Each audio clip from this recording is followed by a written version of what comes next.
할렐루야. 살아계신 주님을 찬양합니다. 11월 11일 금요일 새벽입니다. 오늘도 우리에게 생명 주심에 감사하며 또 우리의 삶을 주님 앞에 의탁하며 기도하며 매일 주심 기도에 나아가도록 하겠습니다. 회개의 하나님, 이 새벽 우리에게 생명을 주시고 또다시 기도의 자리 가운데 나와 또 지난 날을 돌이켜보게 하시니 감사합니다. 걸어왔던 지난 날의 발자국이 어지럽기 이를 데 없음을 고백합니다.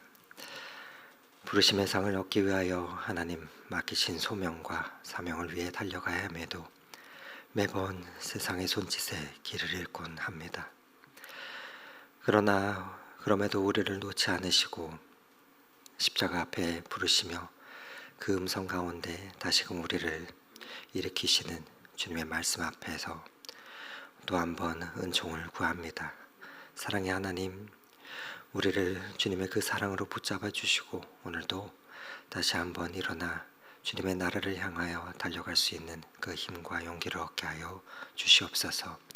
그렇게 날마다 순례의 길을 행하게 하시고 또 그 길 가운데 늘 우리를 붙드시는 신실하신 주님의 도우심을 경험하는 복된 하루가 되게 인도하여 주시옵소서. 우리를 사랑하시는 예수 그리스도 이름으로 기도드립니다. 아멘. 네, 오늘 함께 은혜 나눌 하나님 말씀은 누가복음 3장 1절에서 17절의 말씀입니다.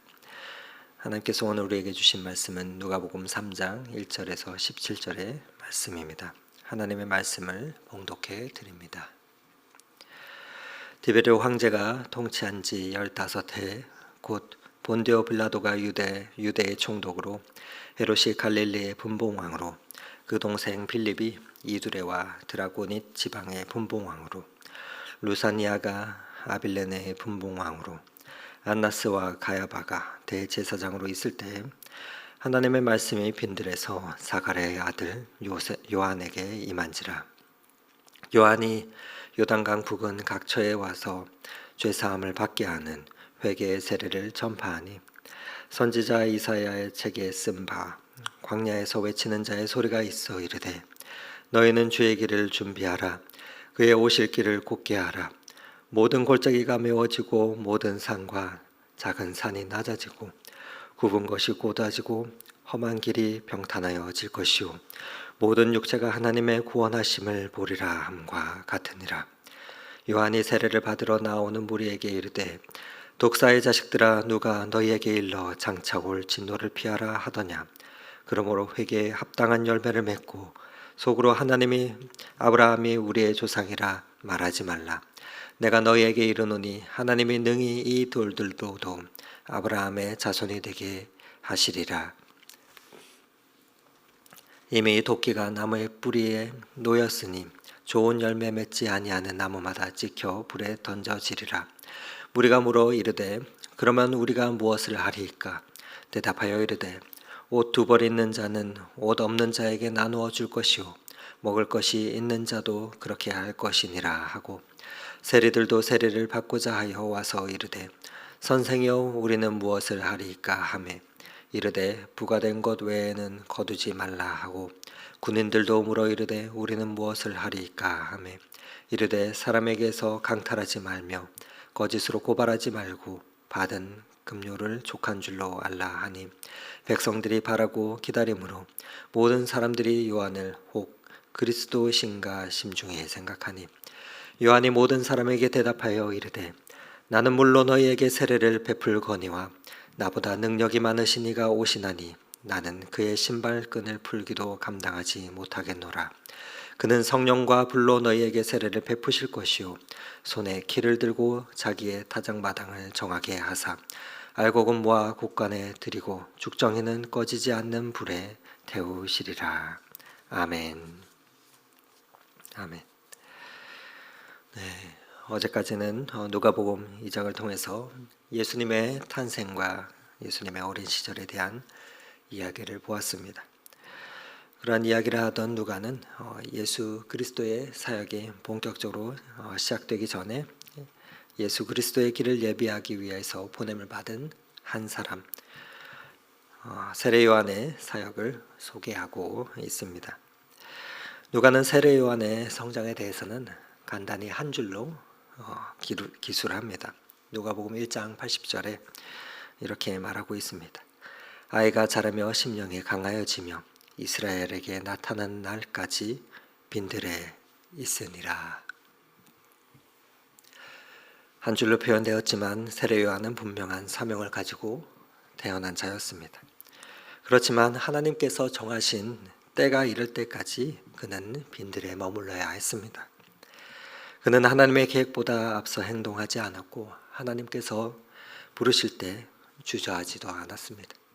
말씀이 임하기까지 자신을 숨기며 광야에 머물렀습니다. 그러던 어느 날 하나님의 말씀이 요한에게 임했습니다. 마침내 그는 자신의 임무를 수행하기 시작합니다. 말씀이 임하자 요한은 그때서야 자신에게 주어진 사명을 완수하기 위해서 역사의 무대 가운데로 나아갑니다. 하나님의 시간표에 순종했던 것입니다. 우리에게는 기다려야 할 때가 있고 나아가야 할 때가 있습니다. 출발을 하려는 그 신호 소리는 하나님께서 들려주십니다. 그 소리가 들리기까지 우리는 기다려야 합니다. 나의 뜻과 나의 시간표가 아니라 하나님께서 정하신 그 시간에 순종하며 또한 시대를 읽는 그 지혜가 우리에게 있기를 간절히 소망합니다. 요한이 활동했던 시대는 언제였습니까? 정치적으로는 로마 황제 디비료의 시대였습니다. 또 종교적으로는 어떤 시대였습니까? 2절의 말씀을 다시 한번 읽어드립니다. 안나스와 가야바가 대제사장으로 있을 때 하나님의 말씀이 빈들에서 사갈의 아들 요한에게 임한지라. 그때 유대 땅은 안나스와 그의 사위였던 가야바가 대를 이어서 차례로 대제사장직을 수행하였습니다. 세습의 시대입니다. 이들은 종교 권력을 등에 업고 유대 지역을 통치했습니다. 이런 때에 하나님의 말씀이 통치자 제사장들이 아니라 아무것도 없는 들에 머물렀던 사갈의 아들 요한에게 임하였던 것입니다. 그는 궁궐이나 제사장들이 있었던 성전이 아니라 광야에 거했습니다. 아무것도 없는 그곳에는 하나님의 말씀만 있었습니다. 우리는 때로 세상의 힘과 화려함 속에서 하나님의 뜻을 찾곤 합니다. 하지만 하나님의 뜻은 빈들에 임합니다. 모세 역시 광야에서 부름을 받았습니다. 이스라엘 백성들은 광야에서 하나님의 말씀을 받았습니다. 많은 선지자들이 빈들에서 그 하나님의 말씀을 들었습니다. 예수님도 광야에서 사역을 시작하십니다. 우리의 광야는 언제입니까? 어디입니까? 그곳에서 하나님을 만나며 그분의 음성을 들을 수 있는 그 은혜가 우리에게도 있기를 원합니다. 빈들에서 하나님의 말씀을 받았던 이 요한은 많은 사람들에게 그 말씀을 전합니다. 그가 전한 말씀이 무엇인가? 3절 말씀에 이렇게 말합니다. 요한이 요단강 부근 각 처에 와서 죄사함을 받게 하는 회개의 세례를 전파했다 말합니다. 그가 전했던 하나님의 말씀의 핵심은 죄사함을 위한 회개의 세례라고 말합니다. 이는 회개의 세례를 받으면 죄사함이 이루어진다는 그러한 뜻이 아닙니다.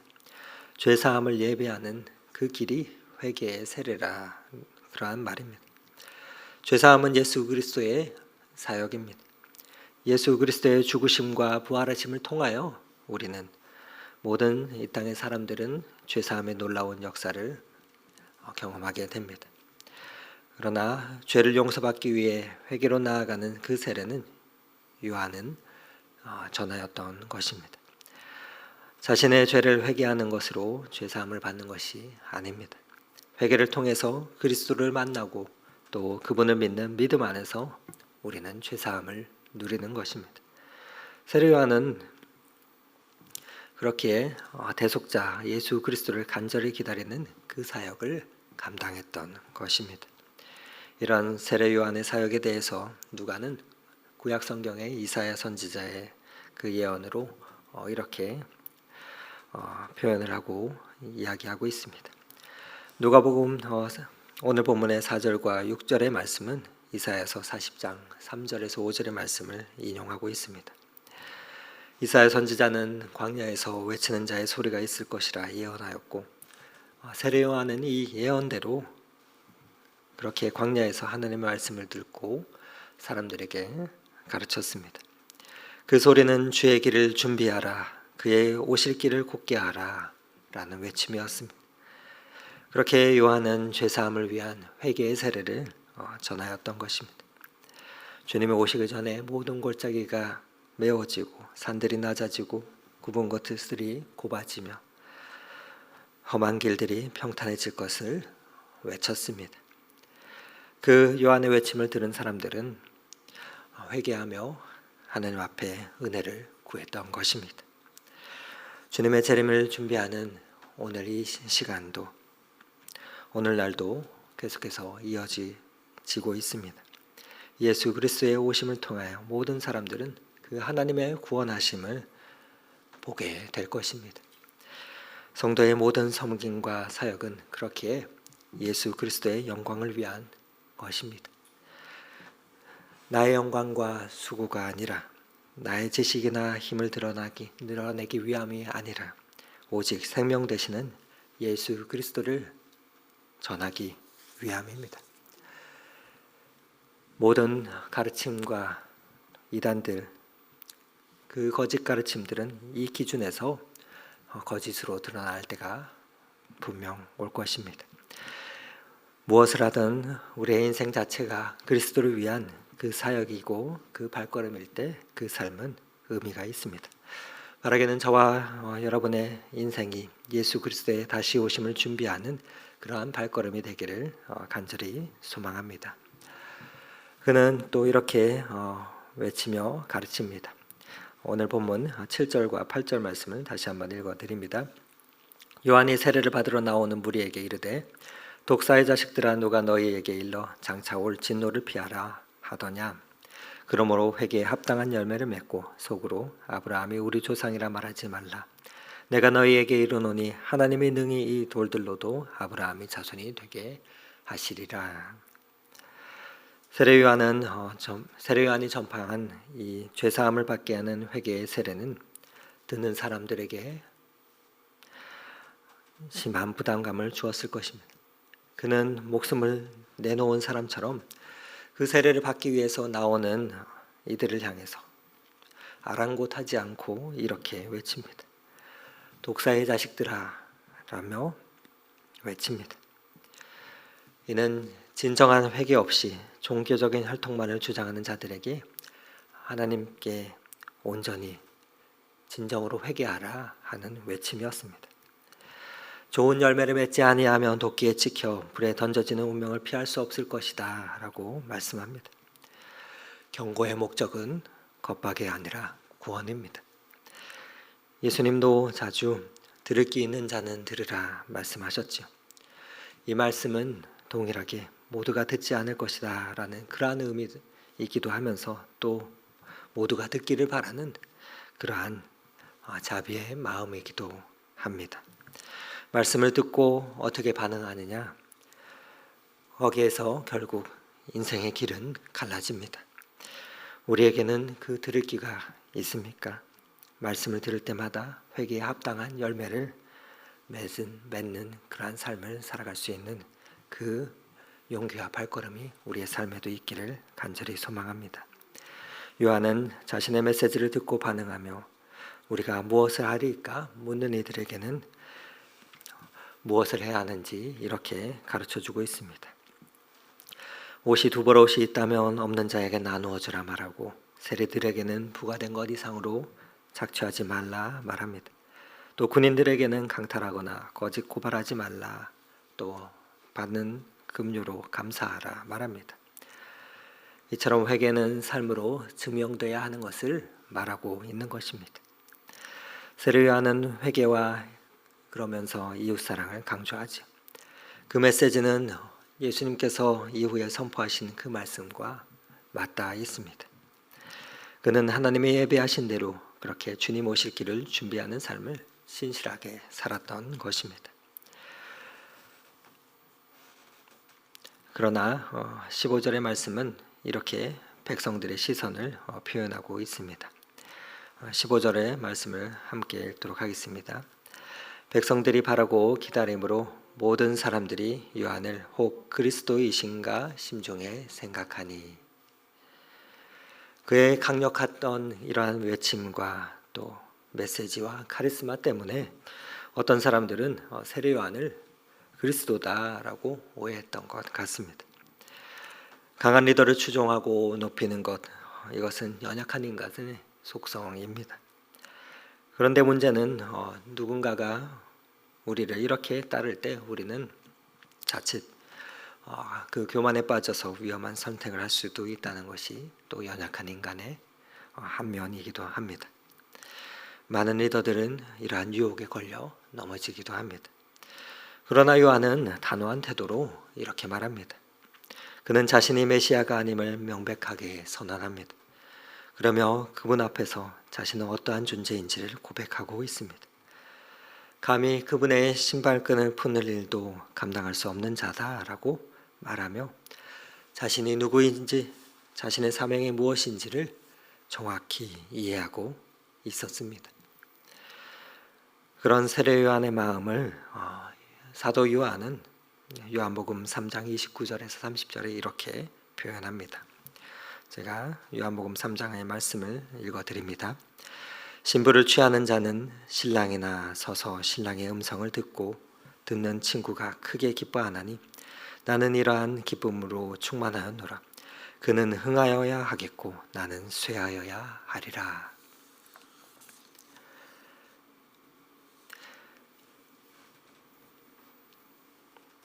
이러한 마음으로 자신의 사명을 세례 요한은 감당하였던 것입니다.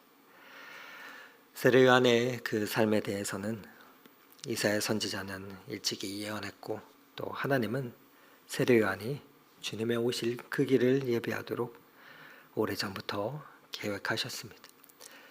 또 요한은 그 사명에 충실하며 자신의 삶을 걸어갔습니다. 그는 하나님의 말씀에 순종하며 그분의 구원 계획에 동참하였던 것입니다. 회개의 세례를 전파하며 회개에 합당한 삶을 살라 그렇게 외쳤습니다. 자신의 사명을 아는 사람은 복된 사람입니다. 비록 그 사명의 길이 좁다 하여도 인생을 허비하지 않을 수 있기 때문입니다. 요한이 가야 했던 그 길은 험하고 좁은 길이었습니다. 때로는 생명을 놓아야 했던 그러한 길이었습니다. 그러나 그는 자신의 사명을 감당하며 후회 없이 살았던 행복한 사람이었습니다. 우리의 인생도 향방 없이 달리지 아니하며 이와 같은 참 행복한 인생이 되기를 간절히 바랍니다.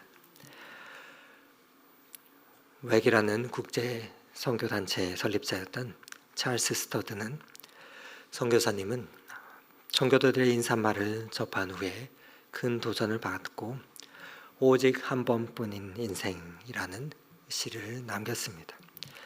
그 시의 마지막 년을 읽어드리며 오늘 말씀을 마무리하려 합니다. 오직 한 번뿐인 인생, 단 한 번뿐인 인생, 나 지금 구하오니 주님의 뜻을 이루소서. 마침내 하늘로 부름받는 그날 난 고백하리 주님을 위해 살 가치가 충분했다고. 오직 한 번뿐인 인생 속히 지나가리라. 오직 그리스도를 위한 일만이 영원하리라. 이 새벽 주님 앞에 나와 간구하는 우리의 삶 또한 다시 오실 그리스도를 위한 그 발걸음이 되어 세상이 빼앗을 수 없는 자유와 하늘의 기쁨을 누리며 걸어가는 그러한 한 날이 되기를 오늘 이 말씀 의지하며 축원을 드립니다. 함께 기도하겠습니다. 두 손 들고 찬양합니다. 다시 오실 왕 여호와께 오직 주만이 나를 다스리네. 그렇습니다. 하나님, 찬양의 고백처럼 우리의 삶을 주님께서 주장하여 주시옵소서. 우리의 시선이 날마다 다시 오실 주님께 있게 하시고 하루하루의 삶을 사는 그 발걸음이 영혼을 향하여 잇대어 있게 하여 주시옵소서. 하나님 아버지, 참으로 말할 수 없이 힘들고 어려운 문제들과 산들이 우리의 삶 앞에 오늘도 놓여 있습니다. 하지만 하나님 아버지, 우리의 삶을 하나님의 시간표 안에 있음을 믿음의 눈으로 바라보며 고백하오니 성령 하나님 도와주시옵소서. 말씀 앞에 어떻게 반응하느냐에 그 따라 그 발걸음이 우리의 인생이 결정됨을 잊지 않게 하시고 오늘도 수많은 삶의 선택들 가운데서 주님께서 간섭하여 주시사 우리의 발걸음을 다시 오실 주님을 길을 예비하는 그 삶으로 인도하여 주시옵소서. 한 번뿐인 인생 그렇게 후회 없는 행복한 발걸음이 되기를 소망하오며 오늘도 그 길로 우리를 인도하시는 우리의 구원자 예수 그리스도 이름 받들어 감사하며 기도드렸습니다. 아멘. 계속해서 각자의 기도 제목을 가지고 주님 앞에 나와 간구하도록 하겠습니다.